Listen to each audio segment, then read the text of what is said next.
Hello my fellow samurai, and today we have a new what if, and this is what if Deku had the powers of Wolverine, part 1, R-rated, because I'm going to be swearing a lot, and also I'm going to be talking about gore, kind of like Invincible, from Amazon Prime. Go watch it, it's pretty good. So let's begin our new what if.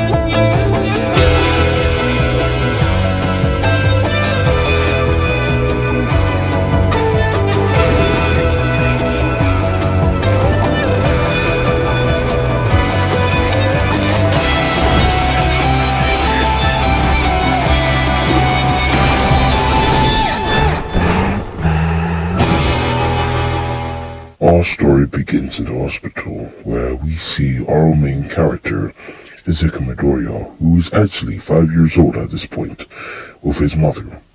They're waiting outside of the quirk doctor's room. He calls them in, and Inko opens the door for Izuku. Izuku hops in the seat, and he starts spinning around as it's like one of those gaming chairs. And he looks at the doctor and is like, "What's my quirk? And can I see my x-ray? Apparently I can see my skeleton.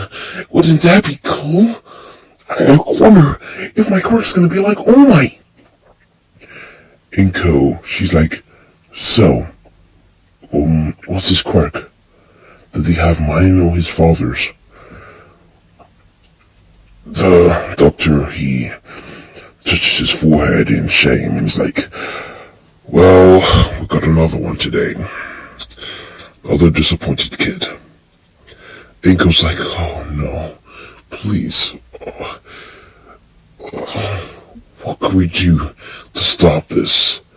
The doctor's like, "There's nothing that I have to break into you and the kid."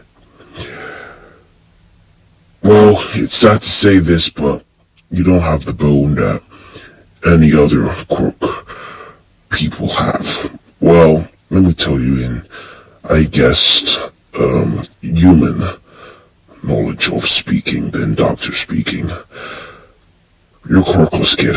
I'm sorry. You're not gonna have a dream of becoming a #1 hero like All Might." It's very sad, but you have to move on. Maybe you could be a police officer one day and deal with things like arresting people, especially villains. And maybe you could work in an agency, maybe even All Might's agency. There's a lot of things you can do, okay?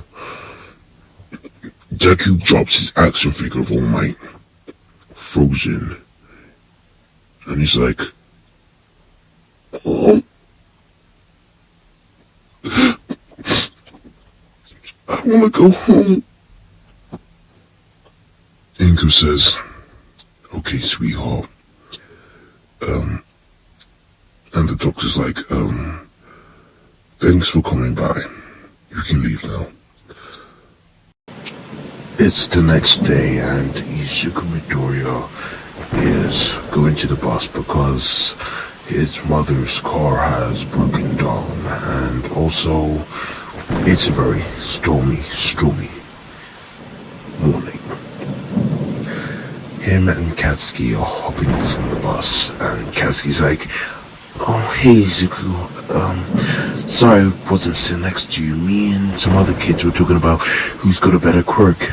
He's got some eyeball quirk, and I got these cool explosions that could possibly even All Might. And maybe I can even be stronger than him someday." And Izuku's like, "I don't want to talk about quirks. I'm quirkless. Are we still gonna be friends? Katsuki's like, huh? Say that again? I'm quirkless. Weak. Weaker than All Might. Weaker than Endeavor. Weaker than any pro hero. Even the C-listers. I will never be an S rank of a hero. Probably never even go UA. The top hero school in the whole world. I'll probably be, I don't know, one of those people who, I don't know, probably throw garbage into trucks. So you're gonna be a weakling? Get off of my sight. You're my friend. You're weak. You're so... Go away. You disgust me for not having a quirk like me. I'm becoming the #1 hero someday, and you're gonna stay there, being a trash, grumber, whatever you're gonna be. Get off of my sight, you imbecile. You're nothing like us, you alien freak. 10 years later, Deku's officially 15 years old. He's at class and he's obviously trying to fight for his book, his journal, that he keeps note of basically every single hero he's probably seen live. And then Katsuki Bakugo, obviously, like in the pilot episode, throws his book out of the window. And Deku, he's like, why did he do that, Kachan? And Kachan says, Butterfingers. And then Deku's just left there on the floor, sad. He leaves the school building and he's thinking, would he take his life for a swan dive after what Katsuki Bakugo said? And Deku said, no, he'll never do that because he still has hope that he can be a hero, like All Might.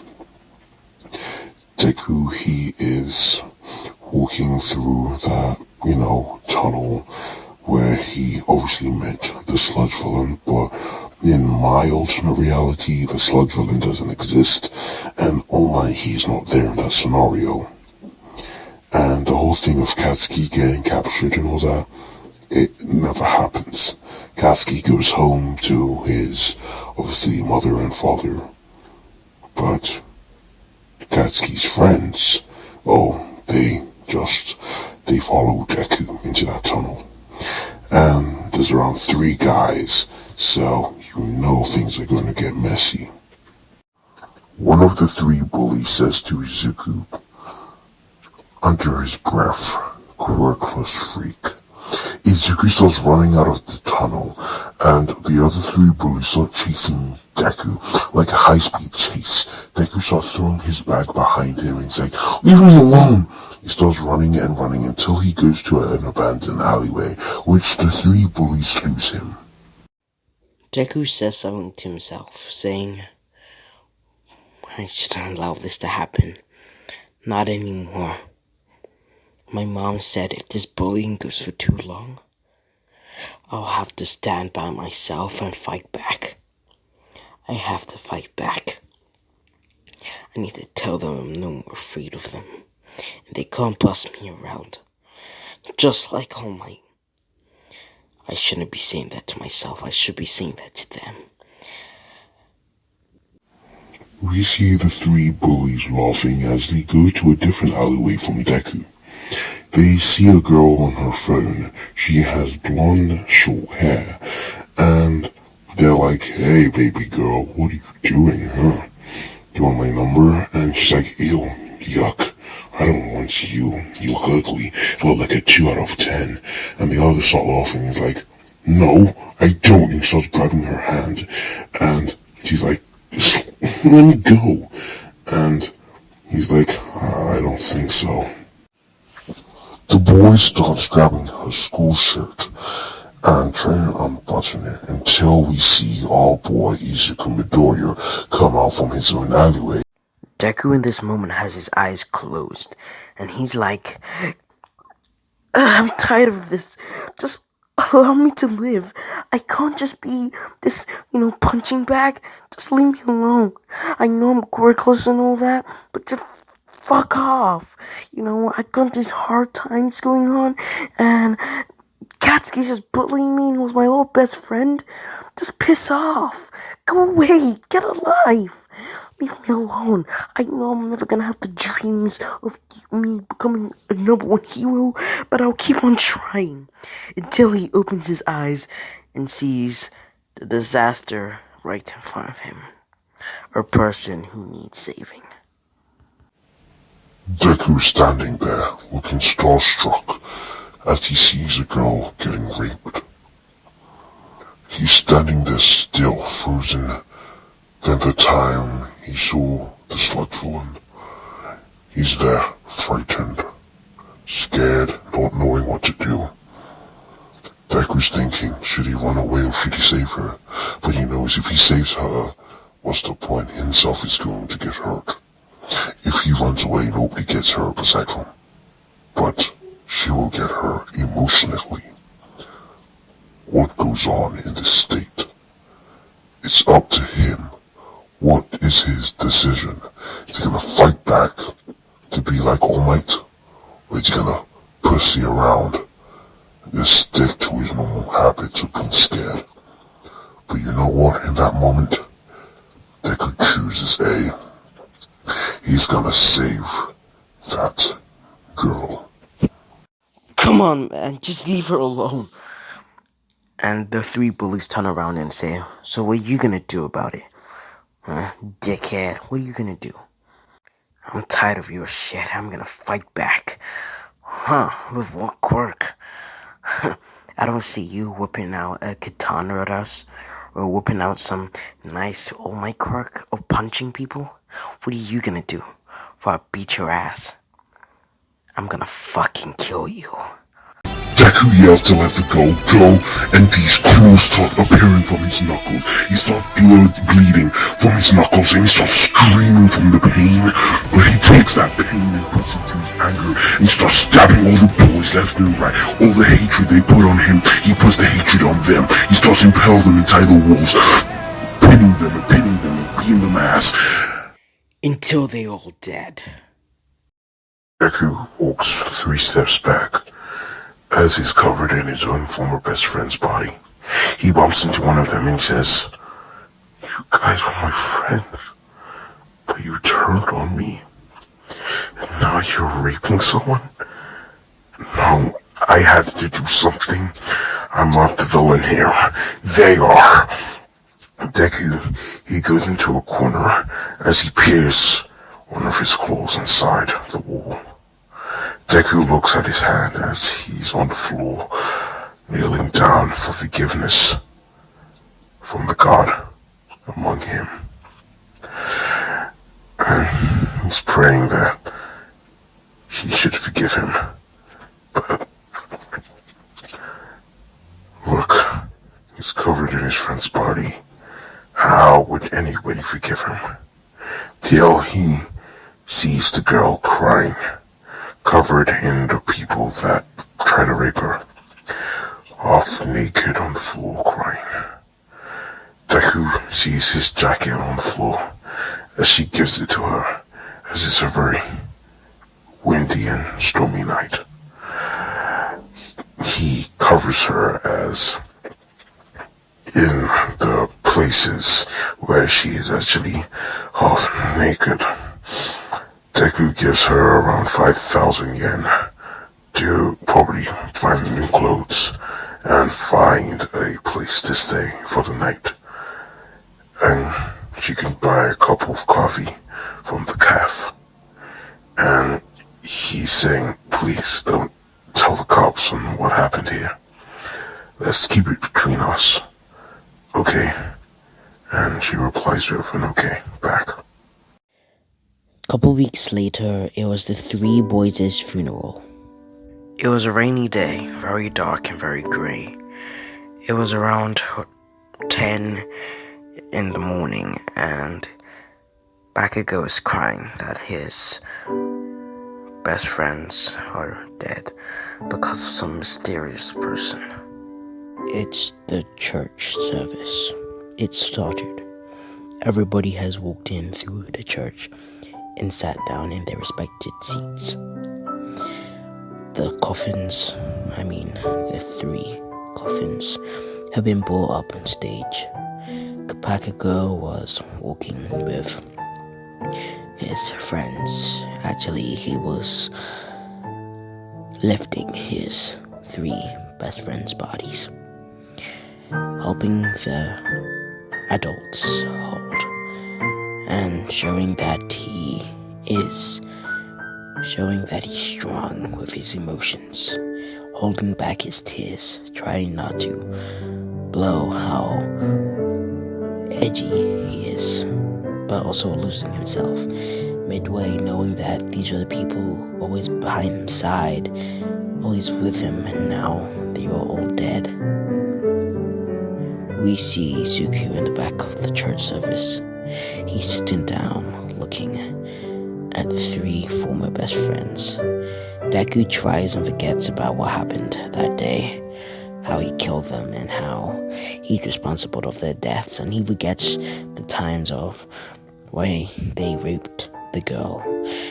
And the thing is, Deku, he doesn't care about that. He cares about just being there as their ex-best friend, not as their killer, but their former best friend. He's going there as his 5-year-old self emotionally. Deku's there at the church service, just crying and knowing what he did. He regrets on his life choice that moment, but he knew he had to, or things would have turned bad for their future. Either one of them or 2 of them or even 3 of them could have went prison or became a villain, a very good villain, and people wouldn't be safe at all. So maybe it was a good thing that he killed them. But Katsuki, he sees Deku as he's holding and walking at the same time with the coffin. He looks at Deku and he's like, what's this little bitch doing here? And Katsuki, he tips the coffin a bit because he's not that strong enough, remember? Katsuki's like, 5'5", and Deku's literally at the edge of his seat next to them holding it, so he lifts it up a bit. But remember, Wolverine's powers have increase of strength, stamina, and all that. So he's actually trying to help Bakugo with his instincts. And Bakugo actually says, thanks, and walks off. The pastor, the priest, anything, you name it. They start saying something. They start saying, may God rest these people in peace, in harmony. And Deku, he says amen as he leaves the church service. Deku walks out. It's a rainy day, and Katsuki leaves talking to the 3 boys' parents, mothers, and how were they at school, and were they nice people? And he obviously saying yes, they were, because you can't be just rude at somebody's funeral. You can't. And he sees Deku walking and going to his taxi, and then Bakugo's like, where the hell do you think you're going? And Deku's like,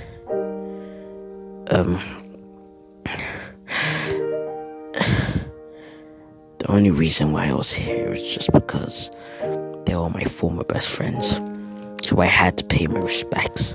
If you see the whole clash there, I have to be there, Katsuki.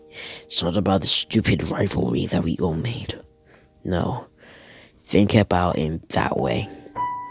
We're all former best friends with them at some point in our lives. Should we be that character to show some love and respect, not to put this hatred on everybody right now?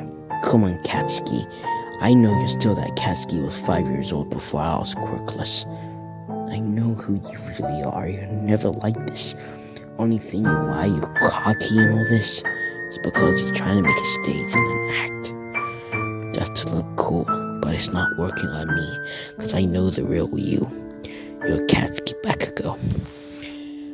Bakugo hugs Izuku, and Deku's like, Nani? And Katsuki's like, thanks for coming.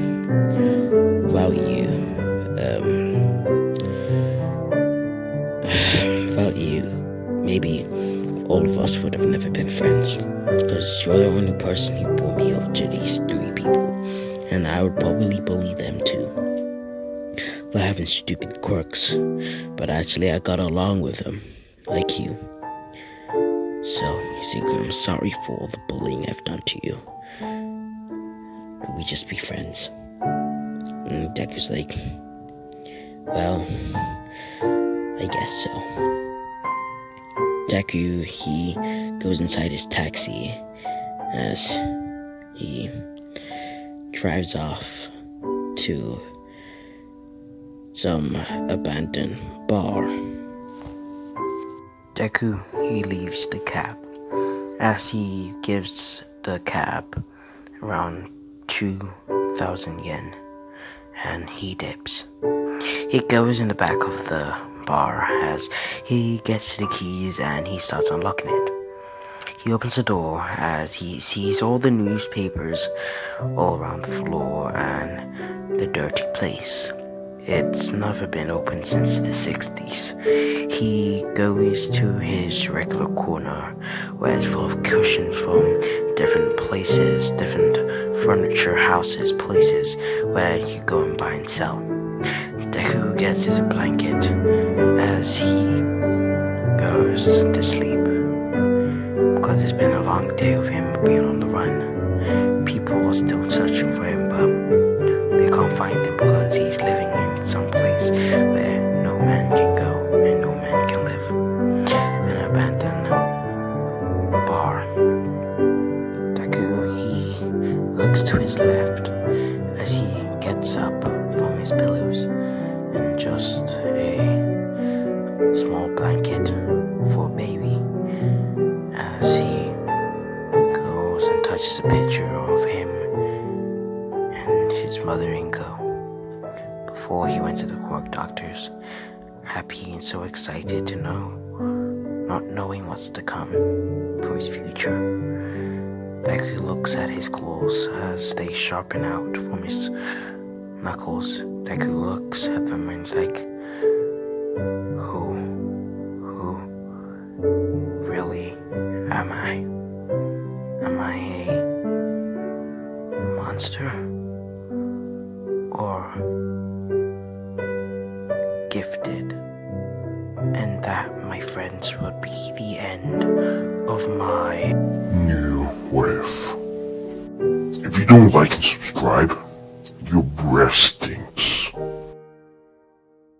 I know you're not wearing socks.